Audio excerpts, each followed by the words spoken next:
माता पिता देहांत हो चुके हैं।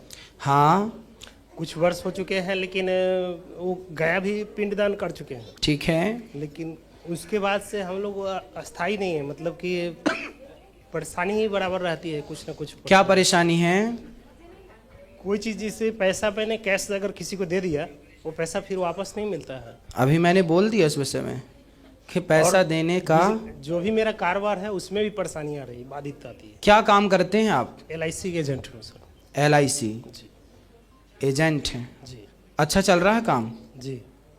पैसा तो कमा लेते हैं नाम अच्छे? जी, नाम भी कमाता हूँ, नाम भी अच्छा आया था, जो कि मेरे को घूमने के लिए उड़ीसा 5 स्टार होटल में भी मिला था। बहुत अच्छा मौका मिला ये सब। तो फिर आपको पैसा बचता नहीं है आपका? नहीं, पैसा आता है कहाँ चला जाता पता नहीं चलता। देखो, इसलिए हमें आप सभी से, इनके द्वारा हम आप सभी से ये समस्याएं बहुत लोगों की है, पैसा बहुत आता है, कहाँ चला जाता है पता नहीं। इसका एक उपाय मैं आज सबको बता रहा हूँ आपके माध्यम से, आपको तो सुना ही रहा हूँ सबको। मेरी पत्नी सर आपको 2 साल से लगभग टीवी पे बराबर वो ये आपका ये चैनल जो 2:30 बजे से देता है, हाँ, बराबर देखती है। अब सुनिए उपाय है, और उन्होंने यहाँ तक पहुँचाने में उन्हीं का हाथ है। आप सभी पुरुषों को अब एक अपनी छोटी सी डायरी बनानी चाहिए। डायरी नहीं तो फिर मोबाइल पर ही। जी। आप जितना कमाते हैं सैलरी जब से आई, आपने माना कि 50,000 रुपये कमाया महीने का या 20,000 कमाया, तारीख लिखो कि इस तारीख को मेरे हाथ में 20,000, 50,000, 1 लाख रुपए आए। जी। फिर आपने किसी को 100 रुपए दिया या 500 दिया या 1000 दिया, वो सारी चीजें आपकी डायरी में आपको नोट करनी है। क्या करनी है? नोट करनी है। नोट करनी है कि आपने कितने रुपए का कौन सा सामान, तेल साबुन भी खरीदा तो कितने रुपए का खरीदा, ना भूले। आपने बिजली का बिल दिया तो कितना दिया, पानी का भुगतान किया तो कितने का किया, इत्यादि सारे खर्चे आपको डायरी पर लिखने हैं। जी। और फिर उसको आखिरी महीने की आखिरी तारीख के पहले उसको पूरा एक बार देखना है, टोटल करना है कि कितना आया और कितना गया, और जो गया क्या उसमें से आपने कुछ पैसा बचा सकते थे क्या कुछ खर्चे आप रोक सकते थे क्या? यदि रोक सकते थे तो वो खर्चे रोक लीजिएगा और वो पैसा बचाना स्टार्ट कीजिएगा। हम भारत के लोग ना लापरवाह होते हैं। हम पैसा आता है तो आते को तो देखते हैं, पर जाने का हिसाब नहीं रखते हैं। आने का तो हिसाब है कि 20,000 आया, 50,000 आया, 1 लाख आया, पर जाने का कोई हिसाब। एक व्यक्ति को 2 लाख दे दिए, वो बोला कि 2-4 दिन में दे देंगे, वो 3 साल हो गया देते रह गया। आज के जमाने में किसी को पैसा नहीं देने का तो फिर इस विश्वास से कि अब अपने को मिलेगा नहीं, पहले ही लिख लो अपनी खोपड़ी में, मिलने का नहीं। इससे क्या हमको समाधान आप बताएं? अब हम बता रहे हैं समाधान। जी। आगे से कसम खा लो किसी को पैसा नहीं देना है। बिल्कुल। ठीक है?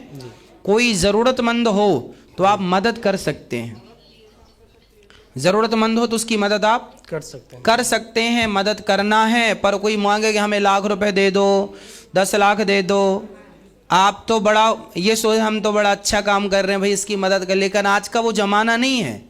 नेकी कर जूता खाने वाली बात है। सिंपल भाषा में इसको कहते हैं नेकी कर और जूता खा। जो भी मैं पैसा अगर 1,500 ऐसे देना हो, इसलिए अपनी सोचों को अपडेट कर लो। शास्त्र कभी आपको ये नहीं कहता कि आप दया के नाम पर परेशान हो जाएं या पिस जाएं या आपका सत्यानाश हो जाए। क्यों? जब वामन भगवान राजा बलि के द्वार पर आए और राजा बलि से 3 पग भूमि मांगी तो शुक्राचार्य जी ने रोका था, राजा बलि तुम 3 पग भूमि ना देना, नहीं तो ये वामन नहीं 53 है, छलिया है, छल लेगा, भगवान है। जी। शुक्राचार्य जी ने वहां रोका था और वहां नीति बताई थी, स्त्रीसु नरम विवाहे च वृत्यर्थे प्राण संकटे। किस किस जगह पर आपको अपनी बचत करनी है वो सब सिद्धांत दिए थे। शास्त्र हर चीज में आपको प्रकाश डालता है। यदि आपका धन आपको बचाना है तो आपको सावधान रहना है, मदद तो करना है, इंसानियत के नाते मदद तो कीजिए। गरीब बेटी का विवाह है, कराइए। किसी को जरूरत है रोटी की, रोटी दीजिए। किसी को जरूरत है छत की, छत दीजिए। किसी को जरूरत है रोटी की, कपड़े की, उसे दीजिए। पर लाखों रुपए जो आपकी जमा पूंजी है वो कोई मांगे कि साहब हम आपको 10 दिन में लौटा देंगे, तो आपकी तो सारी जिंदगी की जमा पूंजी 1 लाख या 2 लाख या 5 लाख थी और आपने दे दिया, क्या भरोसा उसका कि वो आपको देगा। ये जमाना ईमानदार होता तो हमें ये बात कहने की जरूरत नहीं थी, लेकिन आज जमाना इतना बेईमान हो चुका है कि आज लाख विश्वास कहने की बातें आदमी करता है, माथा रगड़ता है कि साहब हम पे विश्वास कर लीजिए, हम पे विश्वास। आज का जमाना ऐसा हो गया है, इतनी बेईमानी बढ़ गई है कि आज विश्वास किस पे किया जाए ये कन्फर्म करना बड़ा मुश्किल है। क्यों जी?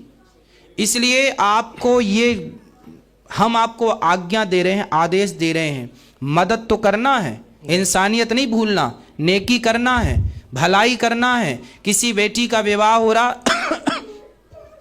तो आप उसे आटा दे दो, दाल दे दो। कोई आपसे पैसा मांगे, पैसा ना दो, आप कहो चल भाई तेरी बेटी का विवाह है, मैं राशन का सामान उठवा देता हूँ, तुझे भूख लगी है चल मैं भोजन करा देता हूँ। और कमेंट्स में राधे राधे पर कोई आपसे कहे लाख रुपए दे दो उधार, ना जी। फिर तो जो ब्याज से पैसे चला रहे हैं वो तो फिर उनका धंधा है, वो कर रहे हैं, वो अपना वसूल लेते हैं लाठी वाठी दिखा के जी। तो वे उनका काम है। एक सामान्य आदमी देख के उलझ जाता है। आपसे कोई कहे कि भाई हमें 1 लाख रुपए कर्जा दे दीजिए, तो आप उनसे बोलो कि भाई जो लोग कर्जा देते हैं आप उनसे संपर्क कर लो, वो दे देंगे। क्योंकि उन लोग देते हैं तो फिर वो अपना लाठी लेके वसूलते भी हैं, पर हम जैसे सामान्य लोग वसूल नहीं पाते। हाँ या ना? माता पिता का इस सर सपने में भी आना, हाँ, इतने दिनों के बाद भी माता पिता सपने में आते हैं जी। हाँ, तो फिर उनके नाम की भागवत जी की पोथी करा दीजिएगा। पोथी के लिए बात किए थे तो बोले कि हाँ, तो पोथी पाठ करा दीजिएगा।